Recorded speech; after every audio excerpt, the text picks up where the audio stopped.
They say guilt fades with time, but 2 years later, I still hear his voice echoing in my head. I can't take it anymore. Those words, they broke me. Not because of what he said, but because of who said it. My stepson. That night, I didn't just lose my marriage. I lost myself. And no matter how much I try to forget, it still plays in my head like a movie I can't turn off. You see, every story has a beginning, but mine didn't start with love or lust. It started with loneliness. That kind of loneliness that doesn't scream, it just sits quietly beside you every day. It's in the silence at dinner when your husband scrolls through his phone. It's in the way you start whispering goodnight to someone who's not even listening anymore. It's in the empty side of the bed that's been cold for months. I used to be a wife who believed in loyalty. I used to believe that family meant safety. But then life threw me a curve I never saw coming, one that still makes me question who I really am. Because what happens when the person who notices your pain isn't your husband, but his son? It's not something you plan. It's not something you want. It's something that creeps in, slowly, quietly, through cracks you didn't even know existed. And before you know it, you're standing in front of a mirror, asking yourself, how did I get here? How did everything become so complicated? That house, our house, used to feel warm once. Family dinners, laughter, the smell of Sunday roast, all of it. But over time, it became colder, quieter. My husband got busier. The days got longer. And I started feeling invisible. Then he started noticing. The way I'd pause in the hallway before entering an empty room. The way I'd smile even when I was clearly breaking inside. He saw me, not the woman married to his father, but a human being. And that's where the danger began. You know, people like to think infidelity starts in the bedroom. But they're wrong. It starts in the heart. It starts with attention. A gentle smile. A shared laugh. A look that lasts a little too long. It's the comfort you find in a person when you've already stopped expecting it from the one you vowed to love. That's the part that hurts the most, how easily it all felt, right? Until it wasn't. And when I tell you how it all fell apart, maybe you'll understand why I haven't slept peacefully in 2 years. Why I still wake up at 3 a.m., replaying every word, every glance, every silence that led us here. But before I take you down that road, I want you to remember this: I'm not here to justify myself. I'm here to tell you the truth. Raw. Messy. Human. Because sometimes, the things we never mean to do, become the things that define us forever. And if you've ever loved someone you shouldn't have, if you've ever felt seen by the wrong person at the wrong time, then maybe, just maybe, you'll understand what happened to me. So, take a deep breath. This isn't just another story. This is a confession. A memory soaked in guilt and longing. A truth that still haunts me every single day. I'll tell you everything, how it started, how it ended, and the moment my stepson looked at me and whispered those words that shattered everything: I can't take it anymore. But before we dive in, make sure you subscribe to Stories by TE, because what you're about to hear will make you question how thin the line really is between love and destruction. I'm 36 years old. Remarried for 5 years. On paper, it should have been perfect. A stable husband, a family, a home in a quiet suburban neighborhood. But the truth? It felt empty, hollow, like I was living in someone else's life. My husband, he's a good man in many ways. Hardworking. Reliable. But emotionally? He's like a ghost in our own house. Most nights, he's gone late for work. He barely notices what I cook for dinner, barely notices if I'm upset. Our conversations have dwindled to logistics: did you pay the bills? Did you pick up the groceries? That's it. Routine, predictable, distant. And then there's my stepson, my husband's son. He's 18, quiet, incredibly intelligent, and observant in a way that makes you feel like he can see right through you. I could tell he carried a weight from losing his mother years ago. That grief, it made him careful with his emotions, almost protective of himself. I first noticed him noticing me when I was cooking dinner one evening. He lingered at the kitchen doorway, just watching. Not in a creepy way, he wasn't smirking or staring. He was studying me, like he was trying to understand how I fit into this house that wasn't really mine. At first, I brushed it off. I told myself, he's just polite. He's trying to be respectful. But those quiet gestures started adding up. A glass of water placed beside me when I was too tired to get one. A light touch on my shoulder when he passed by. A smile when no one else smiled at me. And I noticed. I noticed because in my own home, I rarely felt seen. I felt invisible in my marriage, like a placeholder in a life I didn't really belong to. The walls were beautiful, the furniture tastefully arranged, but the air felt cold. Even on sunny afternoons, the house seemed to whisper emptiness. Sometimes, I'd catch him looking at me. Not inappropriately, no, it wasn't like that. But the way he looked made me feel understood, like I had a secret he somehow knew without me speaking it. It was unnerving, comforting, dangerous. I remember one afternoon, I was sitting on the couch reading. He came in with a textbook in his hands, silently studying for his exams. I glanced up from my book, and our eyes met for just a second. That look, calm, intelligent, and strangely tender, made my chest tighten. I shook my head, trying to push it away, telling myself it was nothing, just a fleeting glance. But it wasn't nothing. It was the first crack in the wall I'd built around myself. The first hint that maybe, in this house that should have been mine but never felt like it, someone actually saw me. And I didn't know it yet, but those small, quiet gestures, that subtle attention, were the sparks that would one day ignite a fire I could never put out. Sometimes, I'd catch him looking at me when I wasn't expecting it, through the kitchen doorway, across the living room, or from the bottom of the stairs. Not inappropriately, just seeing me. And I never realized how dangerous that was until the day everything changed. Because what starts as a polite gesture can slowly grow into something you never intended. It was a Thursday evening. Another Thursday where my husband claimed he had urgent work and wouldn't make it home for dinner. I remember staring at the empty spot across the table where he should have been. My fork sat untouched as the warmth of the meal I'd prepared slowly cooled. The house felt colder than usual, shadows stretching across the walls, making everything seem bigger, emptier. And then there was him, my stepson, sitting at the table quietly, waiting. He hadn't complained. He hadn't made a single comment about the missing father figure. He just existed there, calmly, with a kind of patience that made my chest ache in ways I couldn't explain. We ate in silence at first, the sound of our utensils scraping plates oddly comforting against the distant rumble of thunder. Then he looked up at me and said softly, "You know, you're the only one who really makes this house feel like home." I froze. My hand tightened around my fork. My heart, it skipped a beat. I wanted to brush it off, laugh it away. But there was something in his eyes that made it impossible to ignore, the sincerity, the vulnerability, the weight behind the words. I nodded quietly, unable to trust my voice, and reached for the water glass. He did the same, our fingers brushing for just a second. A fleeting touch, almost accidental, but my body remembered it long after.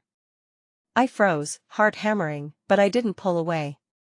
Because in that small, fleeting contact, I felt something I hadn't felt in years. Seen. Appreciated. Alive. The warmth in my chest was electric and terrifying all at once. I told myself it was nothing, just a human moment, nothing more. But the way he looked at me after that, like he'd just offered me something I didn't even know I was missing, it made my knees weak.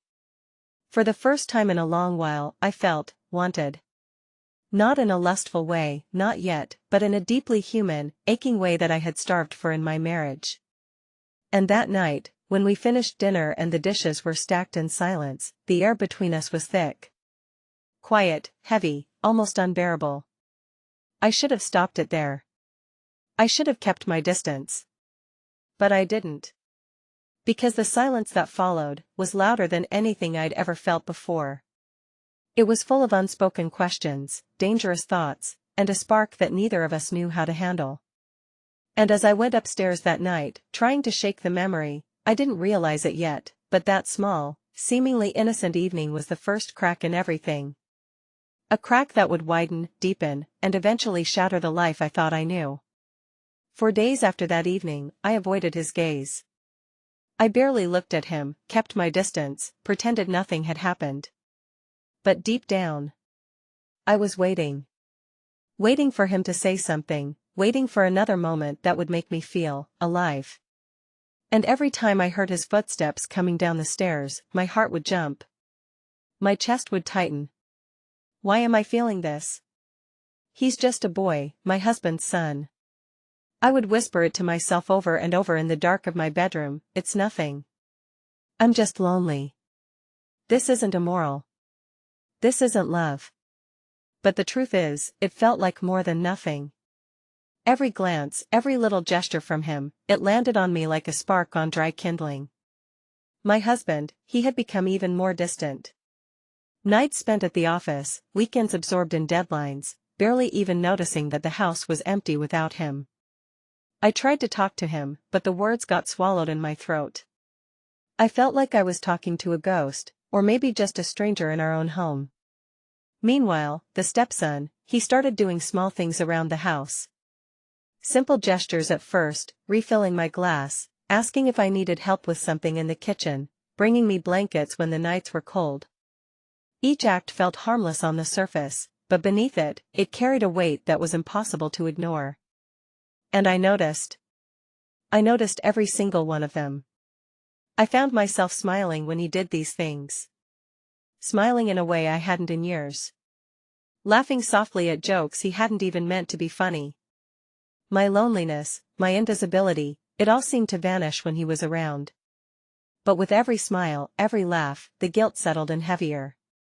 I couldn't forget who he was. Who I was. Where the line was supposed to be. And yet, I kept inching closer. My thoughts betrayed me. Late at night, lying in my bed with the soft hum of the heater and the distant city sounds outside, I would whisper to myself. He's just a boy, my husband's son. But why does my heart race when I hear him come down the stairs? I knew I was teetering on the edge of something dangerous, but I couldn't stop it. Then came that night. The night it rained so hard the windows shivered in their frames. The electricity went out. The house was cloaked in shadows, candlelight flickering, casting long, dancing silhouettes across the walls. I was alone in the living room when he came down the stairs. The darkness hid us, but somehow, it made the tension between us thicker, more dangerous. I remember the way the storm outside seemed to echo the storm inside me. And that's when everything began to crumble. That night, the storm was relentless. Thunder rolled across the sky like a drum, shaking the windows, rattling the walls, making my heart beat faster than it should. I hated storms, always had. But tonight, it felt different. The darkness felt heavy. Pressing. Almost alive. I was curled up on the couch, blanket wrapped tightly around me, trying to convince myself I was safe.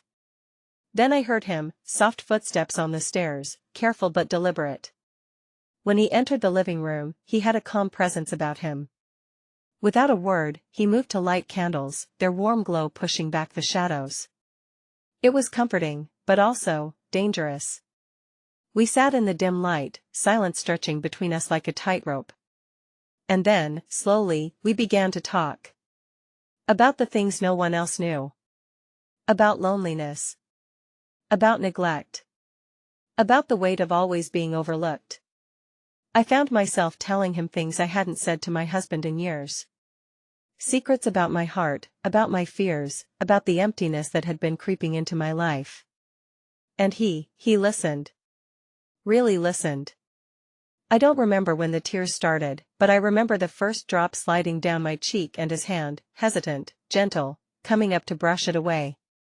His touch lingered longer than it should have. Too long. And in that lingering touch, I felt a jolt I couldn't explain. Guilt surged immediately, hot and suffocating. But so did something else, a craving, a longing for the attention, the care, the connection I hadn't felt in years. Then it happened. One brief, confusing moment, his eyes, mine, the candlelight dancing between us, and suddenly our lips met. Just for a second. Or maybe longer. I don't know. Time seemed to stop, the storm outside fading into nothing. And then I panicked. I pulled back, heart pounding, mind spinning, every fiber of my being screaming that this was wrong. I ran upstairs, shaking, trying to make sense of what had just happened. But no matter how hard I tried, I couldn't escape the memory.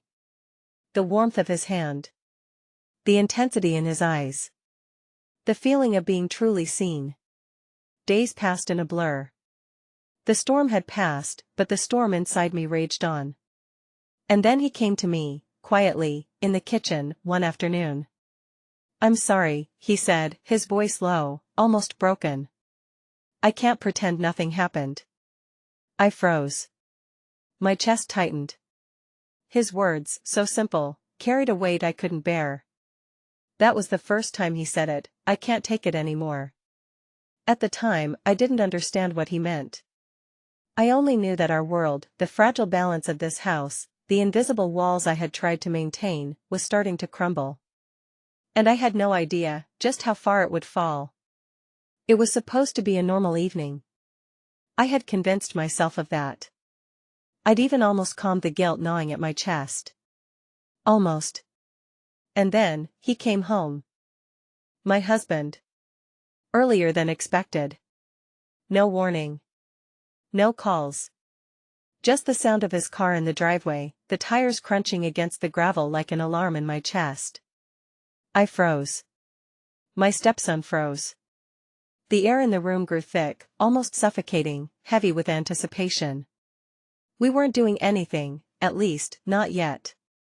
We were sitting on the couch, talking, close enough that our knees touched, our hands accidentally brushing. The storm of the past days had been simmering between us like lava waiting to erupt. And then the front door opened. His eyes fell on us immediately. Not in a casual glance. Not like a father walking into his living room. No, this was disbelief, shock, rage, all wrapped into one. What is going on here?" His voice was loud, trembling, breaking the quiet like a hammer. We jumped apart, guilt and fear crashing down around us like a tidal wave. I couldn't speak. My throat was dry. My chest heaved. Every instinct screamed at me, run, hide, explain, beg, but the words wouldn't come. And then, my stepson. He looked at his father, his face twisted in a mix of shame and desperation. I love her," he blurted, voice breaking. "I can't take it anymore, pretending we're just family." Silence followed. Not the calm kind of silence. The kind that crushes everything it touches. Every laugh, every word, every small hope we'd built up over the years, gone. My husband's face shifted from shock to anger so fast it made my stomach turn. Rage burned in his eyes, and the betrayal, the sheer betrayal, cut deeper than any physical pain could. I saw him look at me, not as a wife, not as a partner, but as someone who had shattered his trust, his family, his very world. And then he looked at his son. I realized, in that moment, the full extent of what I had done. I hadn't just betrayed my husband, I had destroyed my stepson too. The one who had trusted me, the one who had needed me, now broken and exposed in a way that no one could fix. Time seemed to stretch. Every second was a weight pressing down on my chest. My legs felt heavy, my hands shook. I wanted to apologize. I wanted to run. I wanted to disappear. But nothing could undo what had just happened. And right there, in that living room, with the storm outside echoing the storm in our hearts, I knew, there would be no turning back. Don't miss the twists and revelations ahead. Subscribe to Stories by TE to stay immersed in this gripping journey. The next morning, the house felt different. He was gone. My stepson had left, carrying with him a silence so heavy I could feel it pressing into my chest. No goodbyes. No explanations beyond the broken confession from the night before. Just, gone. My husband didn't waste time. Within a week, he filed for divorce. He left the house almost immediately, his anger and disappointment palpable in every note of the lawyer's call. Friends who had once called, laughed, and visited stopped returning texts. Neighbors whispered when they saw me. I could feel the weight of their eyes on me, judging, questioning, gossiping. And there I was, alone. Alone in the same house that had once held warmth. Alone in a place that still smelled faintly of dinners we'd shared, of laughter that now seemed like a cruel joke, of memories that clawed at me every time I moved through a room. Every room smells like regret. Every mirror reflects a woman I can't forgive. Every corner holds a memory I wish I could erase. Sometimes, in weak moments, I find myself opening my stepson's social media, just to see if he's okay. But he's cut me off completely. No messages. No pictures. No trace of the boy who had made me feel alive, who had looked at me with a kind of care I'd longed for. And yet, months later, a letter arrives. Handwritten. Short. Painful. Heartbreaking. I loved you. I shouldn't have. I'm sorry. Those words, they haunt me. Simple, yet enough to twist the knife further. Enough to remind me that the consequences of a single choice can ripple through lives in ways you never imagined. I walk through the empty hallways, tracing my fingers over surfaces that still carry echoes of what was, and I wonder how I allowed myself to get here. How I let loneliness cloud my judgment. How I betrayed everyone I loved, and myself. The fallout isn't just the silence. It's the knowledge that some doors, once opened, can never be closed. Some lines, once crossed, can never be uncrossed. And even now, years later, every quiet evening, every soft shadow, every whispered memory carries me back to that moment. To the touch, the glance, the confession. And to the crushing weight of knowing that I destroyed more than a marriage, I shattered the very people who trusted me most. I sit alone in the living room now, tracing the edges of the coffee table where we once sat, where everything began to unravel. The silence is suffocating, but it's the only place I can think. The only place I can face what I've done. I revisit every choice I made, not to excuse them, not to soften the guilt, but to understand how I let it happen. How I went from loneliness to temptation, from vulnerability to betrayal. I whisper to myself in the dark. I wanted to be loved, not desired. I wanted to be seen, not ruined. It wasn't about him, not really. It was about the emptiness I'd carried into that house, the neglect I'd felt in my own marriage, the longing for attention, care, a human connection I hadn't known in years. But love? Real love? That wasn't it. Loneliness was wearing the disguise of affection, and I had mistaken the warmth of being noticed for something far more dangerous. I can feel the guilt pressing into me, heavy and relentless. But beneath it, a strange understanding begins to surface. Understanding that even our worst choices are human. That longing, neglect, and vulnerability can make people act in ways they never imagined. Tears fill my eyes. Not for him, not even really for my husband, but for the person I was, the person I've lost. And for the stepson, whose heart I have wounded, whose trust once shattered in a way I can never repair. If I could turn back time, I'd beg my younger self to walk away from that dinner table. To leave the house before the spark ever ignited. To protect myself, and everyone I loved, from the ruin that was waiting in the shadows. But time doesn't work that way. We cannot undo what we've done. We can only sit in the ashes, reflect, and hope that someday, somehow, the pain can teach us something. And maybe that's the cruelest lesson of all. The knowledge that even when you survive, even when the storm passes, the choices you made continue to echo. Every glance, every whisper, every stolen moment, reverberating in your soul forever.